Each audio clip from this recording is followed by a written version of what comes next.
Creative, Shawn Michaels. We'll begin with brief opening remarks from Shawn, and then we'll open up the call to questions. Shawn? Hello. Just want to, obviously, as always, thank you guys for joining us here. I was looking forward to Vengeance Day, the Sunday, February 4th, at the F&M Bank Arena in Clarksville, Tennessee. The final PLE of NXT and the WWE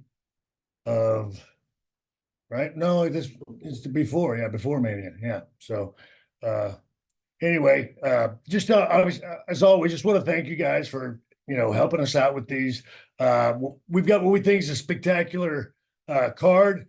We've got the finals of the Dusty Rhodes Tag Team Classic in Braun Breaker and Baron Corbin going up against Trick Williams and Carmelo Hayes. That one, obviously, looking forward to seeing the big 6-person tag team match with the D'Angelo family with Adriana Rizzo versus OTM and Jada Parker. We have got the North American champion, Oba Femi, who is a dude obviously taking NXT by storm, defending against former North American champion Dragon Lee. We've also got the women's NXT champion Lyra Valkyria against Roxanne Perez. And then, of course, the big one that everybody's looking forward to, the NXT title match with champion Ilya Dragunov, defending against the man who was working double time, Trick Williams. And everybody excited for Trick and everything that he's been doing here in NXT. So, look, Sunday's going to be a fantastic card for us. And obviously looking forward to hearing those questions and comments about the show. So guess we can get going if you'd like. Thanks, Shawn. We'll now open it up to questions. We kindly ask that you limit to one question each, and we'll get through as many as we can in the time allotted. If you do have a question, please use the raise hand function within Zoom. Our first question comes from Sean Ross Sapp. Sean?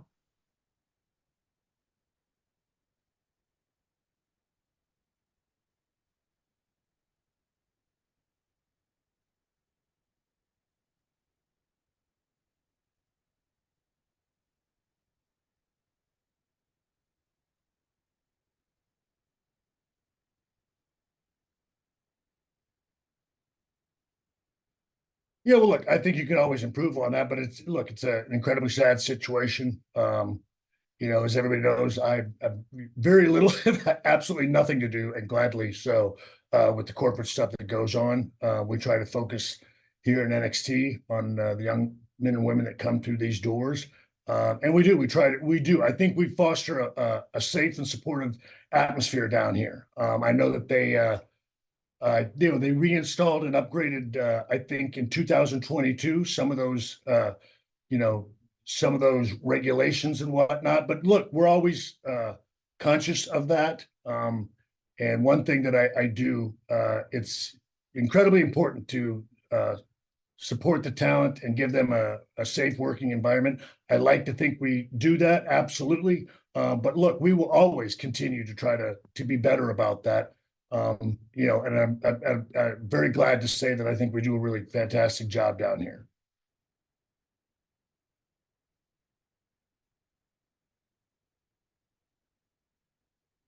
There's an uncomfortable lull in the situation. Is that everybody? Do we have another question, or is it? Thanks, Sean. Our next question comes from John Alba. John?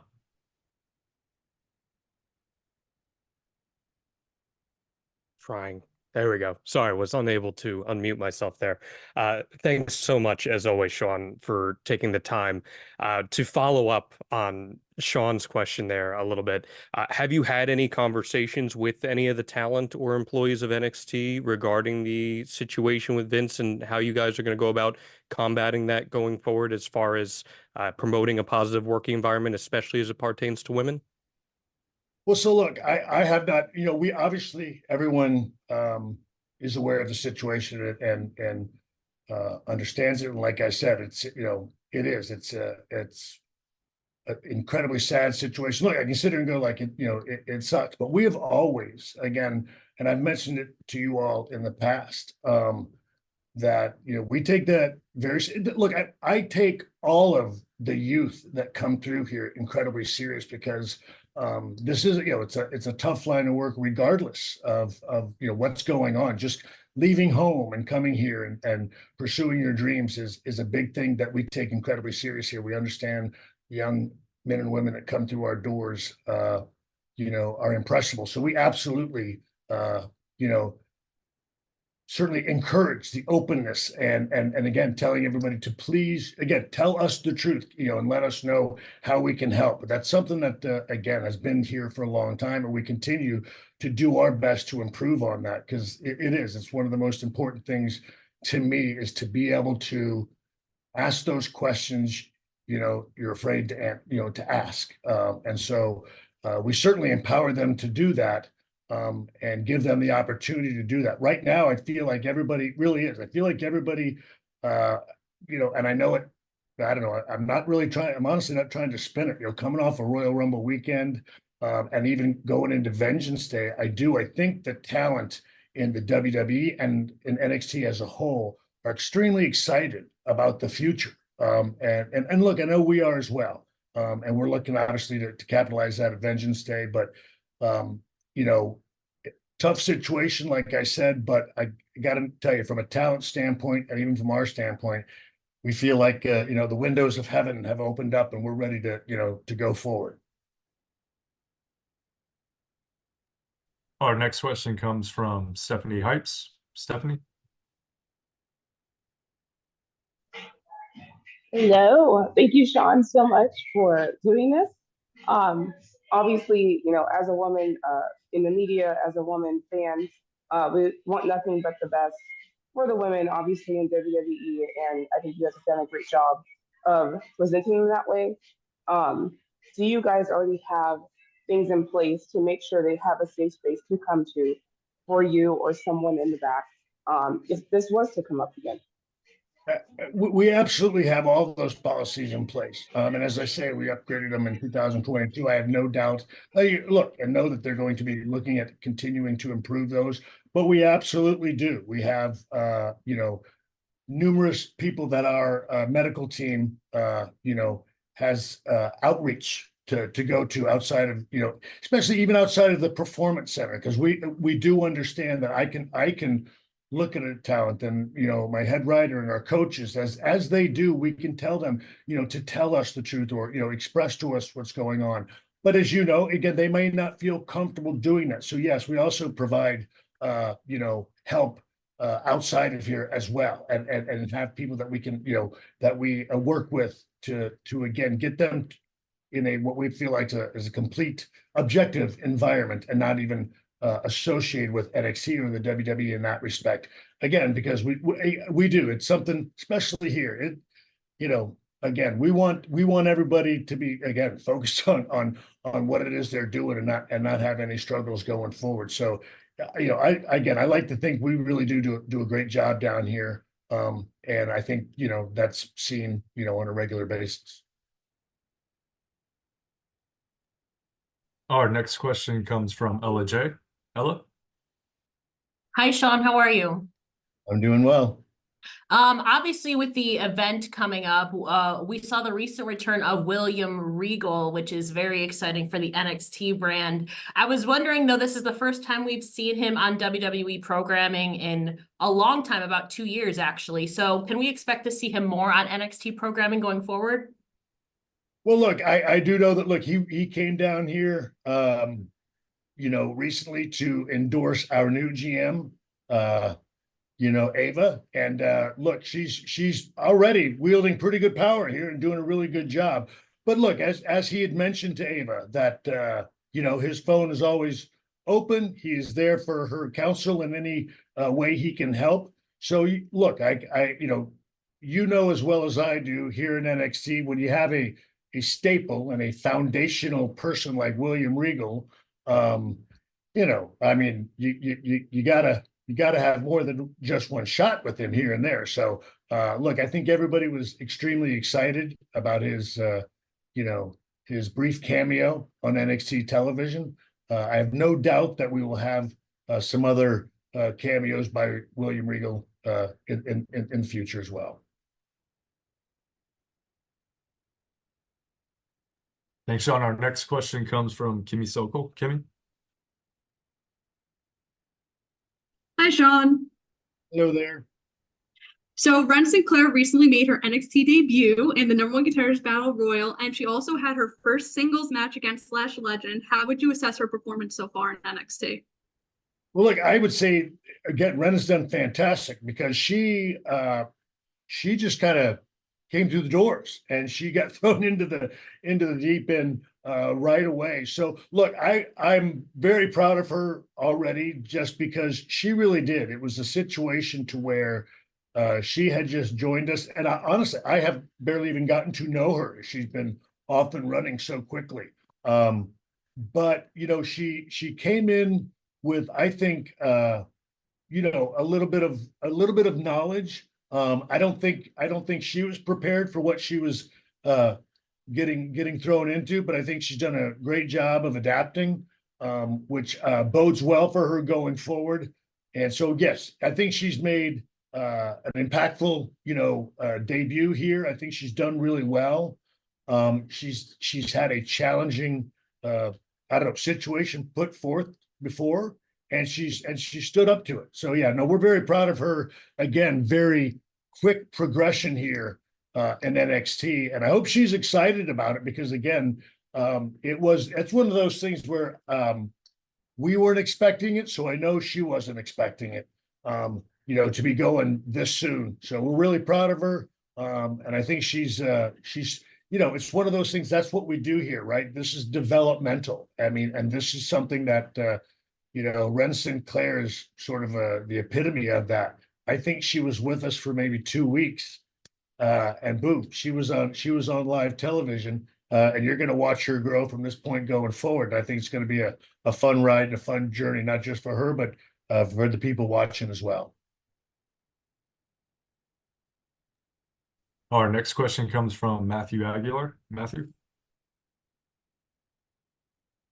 Hi, Shawn. How are you? Thank you so much for doing this. Very good. You know, NXT had a big presence at the Royal Rumble with Roxanne and Mello and Braun and Tiffany, all I feel like getting big moments and showing out, especially Braun and Gunther and that whole moment. What did you think of those moments in the Rumble for them and what it does for them, spotlighting them moving forward in their careers? Well, look, obviously huge for them and huge for NXT. As always, I have a tendency to look at, again, I guess as I was telling them the other day, because again, after that, you know, I had to pull them in Monday and look, I'm so proud of all of them. You know, Braun and Mello and Tiffany are sort of, again, sort of I don't know, the foundational people that we built this around from certainly my beginning. And it's been just a heck of a journey with them. And I now know, I think, how Hunter feels all the time watching, again, a locker room full of his NXT guys just doing such a fantastic job out there. You really do.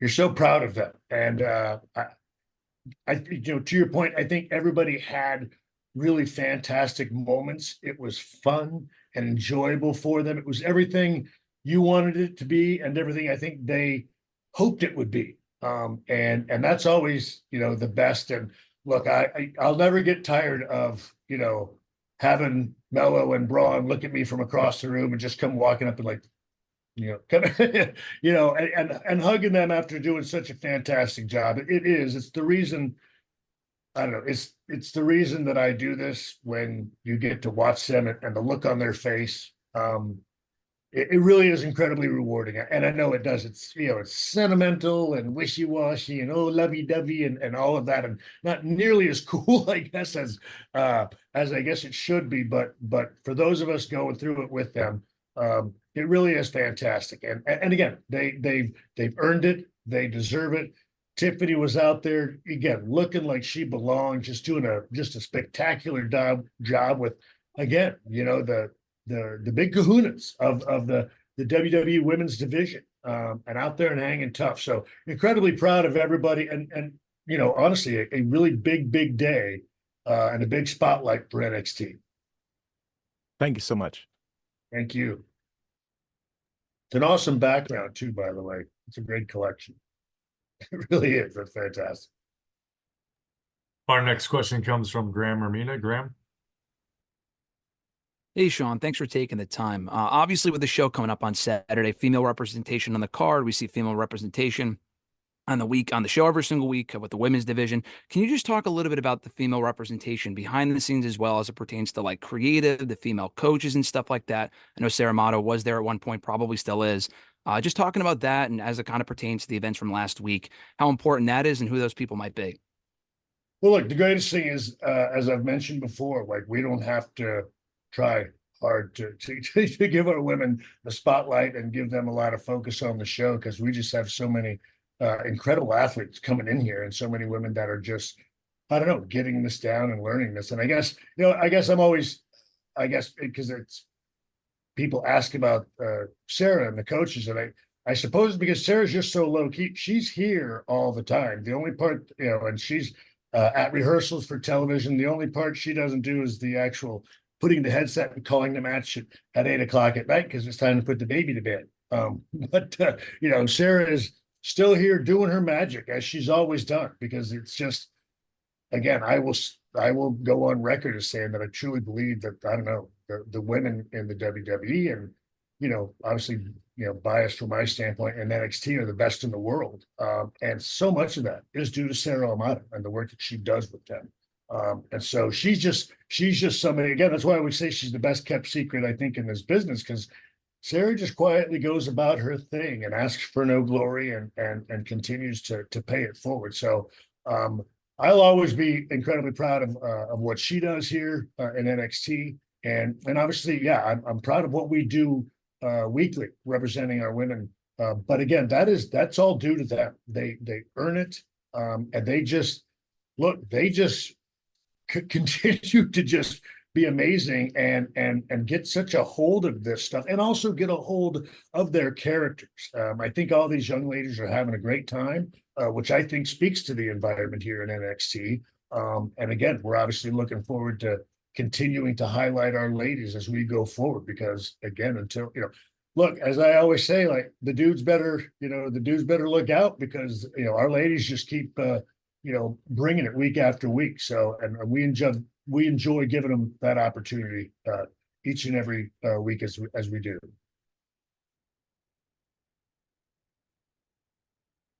Our next question comes from Bill Pritchard. Bill? Hey, Shawn, how are you? Well, so I wanted to follow up on one of the comments you made earlier about upgrading the policies, the conduct policies in 2022. I was wondering if you could maybe highlight what some of those changes were compared to the old policies, and do you anticipate upgrading them again in light of the allegations and lawsuit against Vince McMahon? so look, I will be forthcoming and honest with you. I could not sit there and give you, I could corporately memorize, I guess, and if you would like, I will find it and read it off to you. But Paul might be mad at me. No, but I'm just saying, they were, upgraded in 2022. The specifics of that, I will honestly tell you that I don't know and couldn't rattle them off for you if I tried.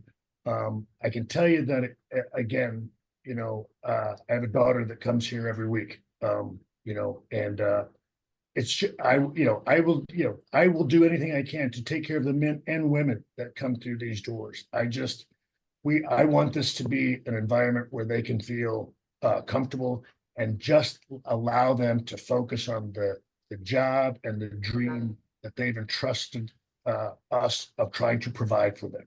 When everything's said and done, that's what we are going to do here. I will, do anything again in my power to make sure that happens. I won't lie, I could care less what anybody puts down on a piece of paper, and not to imply that I don't care about it.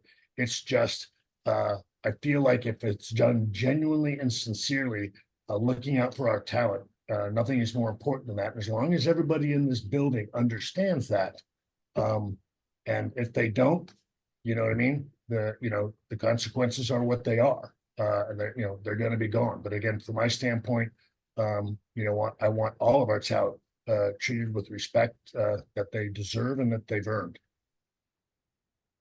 Thanks for your time. Yeah. Our next question comes from Adam Silverstein. Adam.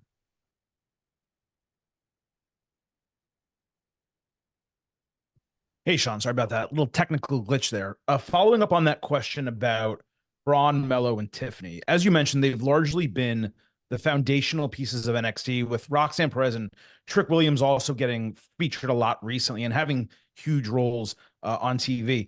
Is it fair to say that we might be seeing a sea change of sorts over the next couple of months from that top of the roster perspective in NXT? Or is that something that might perhaps get delayed until that CW deal goes into effect in late 2024? Well, look, I think as you guys know, it's sort of always, a circulatory type of aspect here. Look, I will say this, that those things kind of depend on call-ups and things of that nature. I will say this, I think the future is bright for all of them. We are always trying to sort of integrate new and younger talent as they come up. I feel like we do a really good job of highlighting as many casts and characters and performers as we can. I want to say that I don't know if it was this last week's show or the week before, but someone telling me we've got 54 people on television this week. And again, in a 2-hour show, we got airtime for 54 different talent. So I think NXT does a great job of doing that. But yes, as you say, we're always going to have to be cognizant of these talent that it sort of reach the top here, and then the main roster begins showing interest and things of that nature. As you pointed out, I always think a role in the Rumble is certainly sort of a nod towards from the main roster, looking at like, okay, these are the ones we're sort of got our eye on. With WrestleMania around the corner, we're always cognizant of the call-ups and stuff like that afterwards. None of those things right now do I have in stone. So that's where it's always kind of challenging as you move forward, doing your best to kind of balance that from a television standpoint. But yeah, just I think to answer your question in a nutshell, that's again kind of the joy and the challenge here in NXT is doing your best to try to funnel these all of these different talent as best you can. Always understanding that our job here is to lose talent. And again, that's a dynamic here that makes NXT probably different than any other brand out there. Is as you come to the top of NXT, you are expected to move on. So cognizant of that, it's that time frame where we're looking at that. So yes, as you see new talent come in, that is certainly the mindset behind that. Thanks, Shawn. Yes, sir. Our next question comes from Steve Hall. Steve?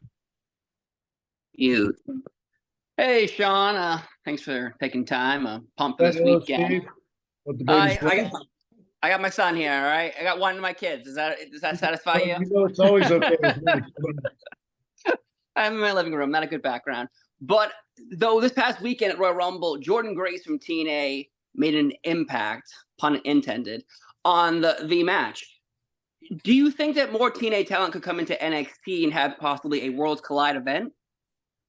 Well, look, I will say this, and it's one of those things where the friendship with Hunter and I sort of gets gets tough to balance, because I've always sort of seen her from afar, and I've always wondered, I don't know, but what if she'd be interested coming to NXT or coming to the WWE, but never, my fault for never reaching out, because I assume if you're with another company, that's not allowed, right? So, but it was great to see that door possibly opened and be able to, I don't know, think about. So yeah, to answer your question, I think some things that probably we were never even allowed to consider or look at in the past is at least something that we can begin to look at and think about in the future. I for one, am very excited about that.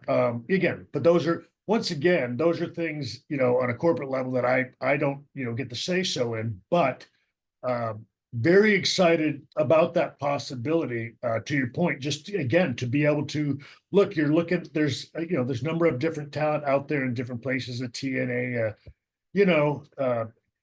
in Japan and AAA, things of that nature, to where, gosh, it'd be great to get some of those really experienced people to come in here and swing by NXT for a little bit. But again, above my pay grade to answer, but I'll tell you this much, really interested in the possibilities. And it certainly looks like, again, every time I get mad at Hunter, I go like, oh, it's okay for you, but it's not okay for us. So hopefully that's not a real corporate angle, really, but I try to use that as often as I can to see if I can get my way down here. But so it's certainly something I'm going to ask about in the not too distant future. You bet. Our next question comes from Alistair McGeorge. Alistair? Hi, Shawn. How's it going? Doing well. Good, good. I wanted to mention CM Punk. I know you've had him down there sort of very recently, and I was just wondering, once the dust has kind of settled with the injury he's now going through, during his recovery, do you envision, would you be interested in having him down there in a slightly more prominent role, whether it's learning the ropes at the PC, helping coach there, or even helping with the creative side in NXT? Well, look, he's been down here quite a bit. He's talked about, again, during his PT, doing it down here and coming by. As he and I have, we've now had the opportunity to speak quite a bit lately, which has been fantastic. He knows these doors are always open to him. I do, I understand, again, he's still got a career, again, that he wants to pursue, and sort of, I would imagine, like all of us, we sort of get into that time when we feel like, well, we'd love to end it on our terms, and he's the one that is going to determine that. But yeah, he is, as we've said, he's welcome here anytime. I think he will, take us up on that. That is of no knowledge, just my personal opinion. And look, I think I know the talent enjoy having him here. It's a different perspective than what they get here on a weekly basis. I think that's healthy. And the more times you can have people coming in and maybe giving them a different, I don't know, thought process or insight on something. I don't know. I don't ever fear that kind of stuff. So looking forward to, again, the possibility of talking about that. And then, as far as when it comes to roles and stuff like that, I'd imagine from his standpoint, again, pure speculation, on my side, he wants to probably, right now his focus is getting healthy, then getting back in the ring, and maybe way back in there what he wants to do after that. But he knows that we're just a phone call away or a text away, and and he's got my number. So obviously welcome here anytime.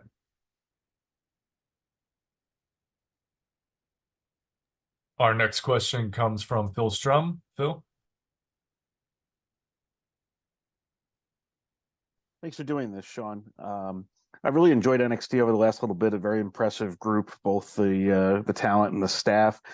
I'm wondering, you've been in WWE for probably roughly 30 years on and off now. Just if you could speak a little bit to the ways that the culture has changed over that period of time, both in WWE and also within wrestling training too, because you trained in a certain way, and then you also had a school, and now you're also an executive with NXT and the Performance Center now too. So just kind of want to know any measurable changes that you see both in the culture and then also in training. Thank you. Thank you. Look, in a nutshell, considerable change, which is good, as it should have been, and as it should be. I don't know, again, to go back, as I always tell people, it was the old school, you don't talk, you don't show weakness, you don't, you don't talk about struggle. In my, I don't know, and I think it was not beneficial to the growth of young men and women that come through it, and that's completely opposite now. Transparency and openness, And again, I said it here before, I don't care if it makes you think they're softer. I don't know. I don't care. I want them to enjoy their experience with us. Bottom line. I cannot control the world. The world is a rough place, but here in our world, I want you to be comfortable. I want you to feel safe. I want you to feel secure. I want to do my best, and all of us in here in NXT want to do our best to help foster that environment and help you achieve your goals. Look, do everything we can to prepare you for, I guess, the world, but again, from NXT and also from a WWE standpoint as a whole. We'd like not just the shows and everything else to be fantastic and exciting. We'd like the environment to be fantastic and exciting, and I don't know, it isn't that hard to do. You know what I mean? It's to treat each other with, what, love and respect, and just do our jobs well. So I prefer the direction that we're heading, and I'm all aboard, and I will do absolutely everything I can to continue to foster that environment and that progress. Our next question comes from Nick Hausman. Nick? Hi, Shawn. Thank you very much for taking the time today. Ben, Nick. There were allegations made by Brutus Beefcake 2 years ago about you and Marty Jannetty, and your behavior when you were younger men on the road with women. And, the H-bombs we heard about in Dark Side of the Ring were mentioned. I just wanted to give you a chance to address the allegations and let us know what you think. Sure. Look, I will say this, as I've never, shied away from the stupid stuff I did in the past. If you go back and ask Bruce Beefcake, he'll tell you, one, never seen any of that actually happen. Again, wrestling stories. He's also retracted it after saying it. I can say this, I've had a lot of struggles in my life. And I don't know how to say this without it sounding, I don't know, shameful, but being with a lady was not something Shawn Michaels had a difficult time doing. I've never been in a situation where it was not consensual or any way, shape, or form. I've never taken advantage of someone in that respect. Those things are done for two reasons, and I've had a lot of counseling in my lifetime. And and the reason you do that stuff is because you dislike women or you have power issues. Shawn Michaels did not have those. He had insecurity issues, and he had problems feeling like he wasn't enough. That's why you go to drugs and downers. The other stuff is built on power and disrespect for women, which is something I've never had. So any accusations against me as far as non-consensual time with a woman simply is not true. And that's why they've never come up in anything other than, and I don't mean it to be mean to you guys, but it's never come up in anything other than wrestling stories.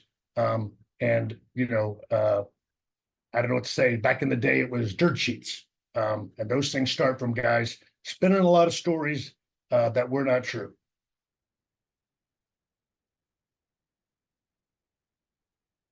I hear you saying thank you, but it wasn't on. So my pleasure, Nick. Our next question comes from Rick Ucchino. Rick?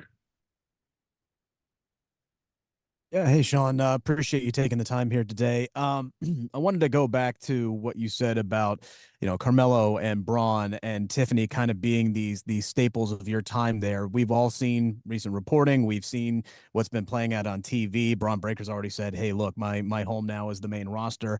And the more and more that these people get time on the main roster, it seems like their graduation day is inevitable at this point and maybe coming sooner rather than later. Trying to replace all three of those key staple figures at the same time has to create some unique challenges from people graduating before. What's the dialogue like between yourself and Triple H, giving you enough heads up to make sure you can do the best moves creatively, both in the short term and the long term? Yeah, well, look, as you've seen, that is, I will say again, it's that one of the more challenging things about this job is dealing that. But again, with the mindset of our job is to lose talent. What makes it a lot easier now, again, and that's the thing, many things different than the past, is that there's synergy between us. Again, it's not a we snatch them and they're gone forever. We're able to go back and forth. It's also it can be, doesn't have to be an abrupt call up and a graduation day and you never come back and go to high school. What I mean? This is something where we can still go back and forth and make it a little bit more of a fluid call up situation. So look, I think that's one of the biggest ways that it makes it a little easier for us. But look, it's still the challenge. And I'll say, look, still one of the, again, the challenging parts of this job, as you say, is just taking people that were so, like you said, we've built it, around them and just slowly transitioning that, to other people. But that's what we're in the process of doing. But the easiest thing, again, is the dialogue that we do have. Again, simply putting it that way, dialogue, which, hasn't always been there in the past. And now it is. So again, tons easier than before. Thank you. Thanks, Shawn. Our next question comes from Najir Chambers. Hello, Najir Chambers from Big O Belt Media. I'm piggybacking right off of that question. As you talk about the dialogue, what were some of the issues that you and Triple H have identified in terms of that transition? Yes, we've seen the recent success of folks like Dragon Lee and the Creed brothers and Carmelo, but in the past, this has sort of been disastrous and almost completely detrimental to folks' careers because the main roster crowd and audience didn't take the same light to them that the NXT crowd did. So what were some of those little pointers and things that you all identified to kind of iron out that transition? Well, I think one, you'll see that a lot of people sort of, I guess I'll say, stay who they are from NXT to, going to the main roster. They don't go through this abrupt sort of character change. So there's continuity there that wasn't there. There's an acknowledgement, just that in and of itself. There's an acknowledgement of NXT, which at one time was not there in the past. Again, even an acknowledgement of stories. So those are different aspects, that also, and look, every now and then we get to sort of continue or drop a couple, hints of stories that are still going on. You might see just another NXT person come up to Raw with that NXT person sort of finish their story there and then come back to us and that main roster person stays. So look, those are things. I'll say this, we now just sort of use common sense. We don't want to insult you, the wrestling fans, and the WWE universe, as we say, to where they all of a sudden just get called up and there's no acknowledgement. There's a character change. We act like it never happened. Those are just things we don't do now. And it's, it's staggering sometimes, that it's, it isn't brain surgery. We can do that and not have any problem with. So it really is. And it's also, I'll say this, it isn't again, sorry, deal with it. I mean, that's just, those are just things that, that we don't have now. Again, unless a dire, I don't know, an emergency situation were to happen or something like that. But, for the most part, like I said, we try to make it a smooth transition. We try to make it make sense. And again, it's proven to me and to both of us, I think, and to you guys as well, that it's working far more fluidly than it was. And our final question comes from James Barcelone. James.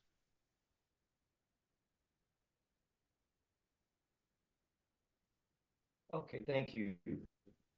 Really looking forward to the Dusty Tag Classic. Both teams in the finals. I think there's interesting stories with both teams. But I got to talk about, last week there were so many positives and there was the one negative. And social media is such a big thing nowadays. And I'm just curious, Shawn, you, Sarah, Matt, the team, are you like taking the NXT kids, the NXT superstars, and having talks with them, no matter what it is about, or what they're posting and how they're posting, since they're new? Some of them are new to all this.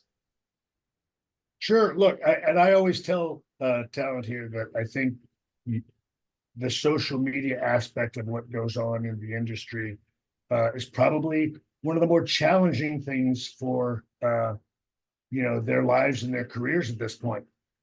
It's something that even came up yesterday, and someone said to me, well, everyone thinks this and everyone thinks that. And I was curious, who is everyone? And everyone now is always the social aspect. And for instance, I think NXT trended number 3 on Tuesday night. And trending number 3, as I looked into it, about 25,000 people. Again, not bad, but not everybody. We did 648, not the greatest, but not bad. 25,000 of the 648, that's not everybody. So I don't know how everybody felt about that. So again, I think that's one of the things that I feel like is challenging for our young superstars coming up, and just trying to help them to balance that. And all you can do, again, also from a social media standpoint, I think to tell them to be careful. And look, we certainly have our media and all of our other corporate folks that come down and help them with those things. They do their best to help them in that respect as well. But I will say, look, I think it is. I think that's one of the more challenging aspects for them going forward. For us in our day, again, it was. Again, I don't know any other way to say it. There are numerous stories. There are things, again, I can take accountability for the things I did in the past. I'm just not going to do and take accountability for the ones I didn't do. And there are numerous ones out there that simply did not happen. I've stood next to people where we watched the same thing happen and listen to that guy tell a totally different story. So again, that's and social media is sort of the same way in that respect. Again, not everyone is like that.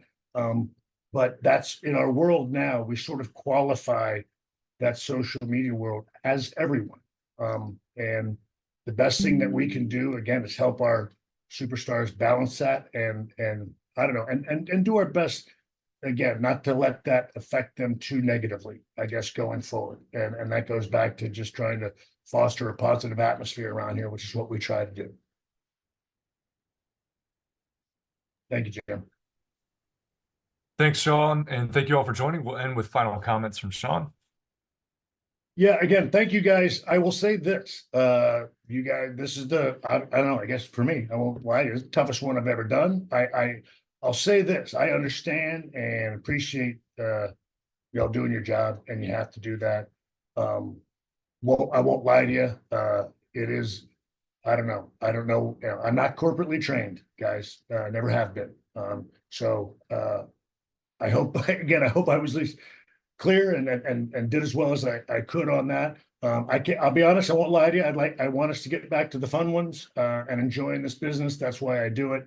But again, I do appreciate you guys. You got to do your job, and I'm not, it's not fair to you get mad, for me to get mad at you about that. So again, I appreciate you guys once again. I hope, after this, I hope we can talk about Vengeance Day. Hope we can focus on, the future of NXT and incredibly talented young men and women that are coming up in this industry. I think there are tremendous times ahead if everyone will let us. Again, it's not to say that it wasn't rough, but man, the future is so bright. There's so much talent, and again, and I know people that want to bring the best in what we do to the the WWE universe. So I hope we're able to put the past behind us, and again, not discounting any of the pain that is going on with that, but for us, as the WWE, to move forward.